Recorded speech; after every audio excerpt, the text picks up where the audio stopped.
श्रीमद् भगवद गीता के 10वें अध्याय का महात्म्य।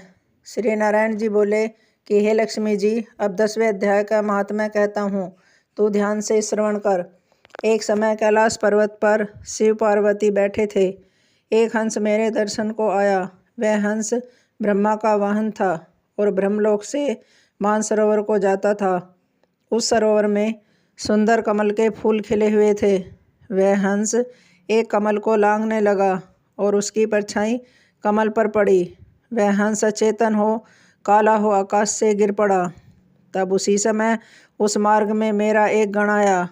गण को हंस को गिरा देखकर गण ने कहा कि हे स्वामी, वह हंस आपके दर्शन को आ रहा था, श्यामवर्ण होकर गिर पड़ा है। गण मेरी आज्ञा से हंस को ले आया। मैंने पूछा कि हे हंस, तू श्यामवर्ण क्यों हुआ? तब हंस ने कहा कि हे प्रभु जी, मैं आपके दर्शनों को आ रहा था। मानसरोवर में कमल के फूल खिले हुए थे, मैं उनको लांघ कर आया। उससे मेरी देह श्यामवर्ण हो गई और मैं आकाश से गिर पड़ा। कारण मैं नहीं जानता। यह सुनकर शिवजी हंसे। तब आकाशवाणी हुई कि हे शंभु जी, कमलनी से पूछो, वह कहेगी। कमलनी ने कहा कि पिछले जन्म में मैं अप्सरा थी, नाम पद्मावती था। उस समय श्री गंगा जी के किनारे एक पंडित स्नान करके गीता जी के 10वें अध्याय का पाठ किया करता था। एक दिन राजा इंद्र का सिंहासन हिला।